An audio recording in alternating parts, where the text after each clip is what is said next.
السلام علیکم ورحمۃ اللہ وبرکاتہ۔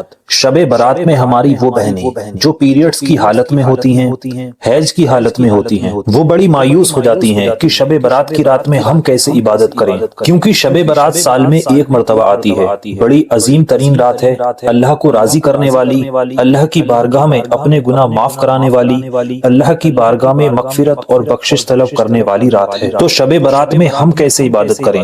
تو میں اپنی ماں اور بہنوں سے عرض کرنا چاہوں گا کہ آپ کو بالکل مایوس ہونے کی ضرورت نہیں ہے، کیونکہ آج اس ویڈیو میں آپ کو 15 ایسی عبادت بتانے والا ہوں جو ناپاکی کی حالت میں، پیریڈز کی حالت میں ہوتے ہوئے بھی آپ شب برات میں کر سکتی ہیں۔ اگر یہ 15 عبادتیں آپ شب برات میں کریں گی تو انشاءاللہ شب برات میں جاگنے کا بھی آپ کو ثواب ملے گا اور شب برات کے فیض اور برکات بھی آپ کو ملیں گے۔ تو ویڈیو کو پورا دیکھیے گا اور آگے بھی شیئر کیجیے گا تاکہ ہماری دوسری ماں بہنیں بھی اس ویڈیو سے فائدہ اٹھا سکیں۔ سب سے پہلی عبادت جو پیریڈز کی حالت میں ناپاک عورت شب برات میں کر سکتی ہے وہ ہے درود پاک پڑھنا۔ درود کوئی سا بھی ہو، چاہے بڑا درود ہو، چھوٹا درود ہو، درود اکبر ہو یا درود تاج ہو، کوئی بھی درود پاک آپ پڑھ سکتی ہیں۔ پیریڈز کی حالت میں، ناپاکی کی حالت میں آپ شب برات کی رات میں پڑھ سکتی ہیں۔ دوسری عبادت تسبیح پڑھنا، یعنی تسبیح کے دانوں پر سبحان اللہ، الحمدللہ، اللہ اکبر پڑھنا۔ آپ تسبیح بھی ناپاکی کی حالت میں پڑھ سکتی ہیں۔ اسی طرح سے آپ ربنا آتینا فی الدنیا حسنۃ وفی الآخرۃ حسنۃ وقنا عذاب النار،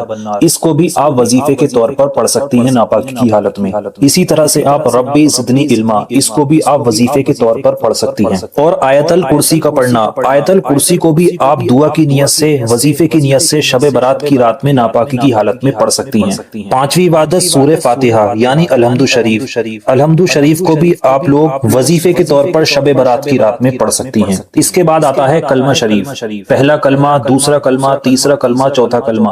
آپ کلموں کو بھی عبادت کے طور پر شب برات کی رات میں ناپاکی کی حالت میں پڑھ سکتی ہیں۔ اس کے علاوہ مصلی چھونا، بعض ہماری بہنیں یہ سوچتی ہیں کہ میں حیض کی حالت میں ہوں، پیریڈز کی حالت میں ہوں، ناپاک ہوں تو میں مصلی نہیں چھو سکتی، لیکن ایسا نہیں ہے۔ آپ پیریڈز کی حالت میں باوضو ہو کر وضو بنا لیں، اس کے بعد آپ تسبیح پڑھ لیں یا کوئی عبادت کر رہی ہیں تو آپ مصلی پہ بیٹھ کر جانماز پر بیٹھ کر پڑھ سکتی ہیں، عبادت کر سکتی ہیں۔ اسی طرح قرآن پاک کی تفسیر سننا، ہماری وہ ماں بہنیں جو ناپاکی کی حالت میں ہیں وہ شب برات کی رات میں بالخصوص سن سکتی ہیں۔ موبائل پر یا آپ کے پاس کوئی کیسٹ وغیرہ موجود ہو تو اس میں آپ سن سکتے ہیں۔ اسی طرح قرآن پاک کی تلاوت سننا، قرآن مجید کی تلاوت بھی آپ سن سکتی ہیں، اس میں بھی کوئی حرج نہیں ہے۔ اسی طرح استغفار پڑھنا، ہماری وہ ماں بہنیں جو ناپاک ہیں، حیض کی حالت میں ہیں، وہ استغفار کا ورد بھی شب برات کی رات میں کر سکتی ہیں، کوئی حرج نہیں ہے۔ استغفار کی بہت زیادہ فضیلتیں بیان کی گئی ہیں، استغفار پڑھنے والے پر اللہ کی رحمتیں اور برکتیں برستی ہیں۔